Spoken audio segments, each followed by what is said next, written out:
I'm Tom Stemberg, the founder of Staples and now venture capitalist with the Highland Consumer Fund.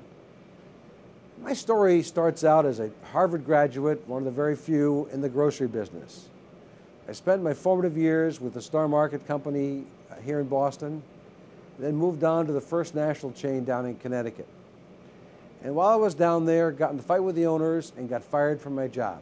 Luckily, one of the people who had been a competitor of mine and was looking to spend some of the money he just got selling his company, called me up and said he wanted to back me in a business.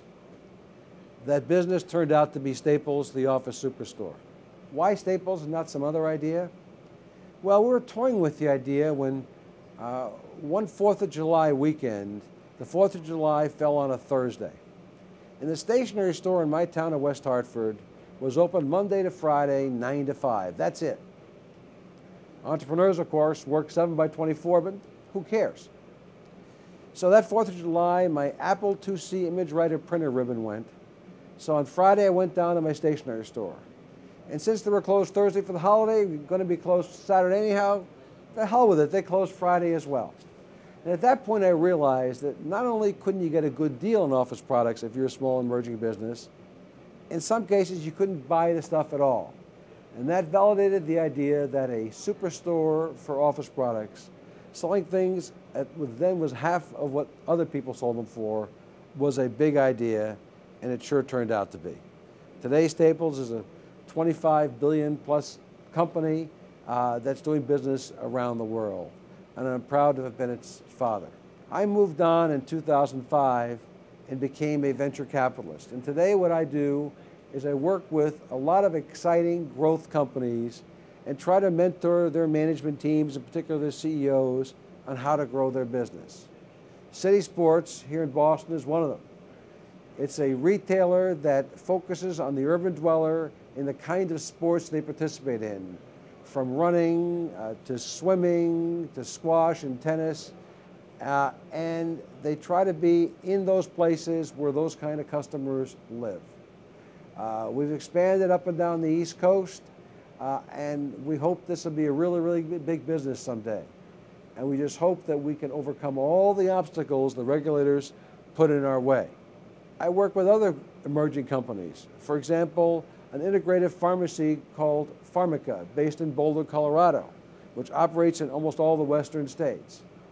In that case, it's a whole new approach to the drugstore. And in fact, it's a return back to the old days when there were lots and lots of service. And in this case, we offer not just the traditional remedies, but also the homeopathic remedies, and everything from herbs to supplements and vitamins and lots of things that help you prevent getting sick. As you can tell, I kind of love retail. What I like about it, it's really a people business. And it's all about hiring the right people and those people treating the customers right and then getting efficient in doing so.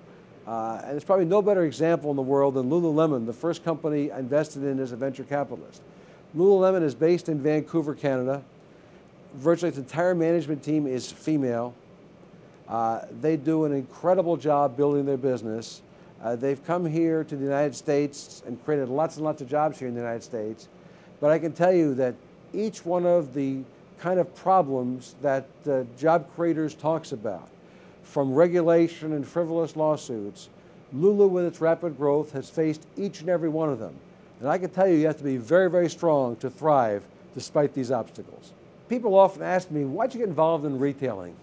Well, the truth is, I enjoy working with people. I enjoy getting results through people. And retailing is a very people-intensive business. It also is one of the few businesses in the world where you can get a daily report card and know how you're doing. At the same time, it has lots of strategic challenges to confront.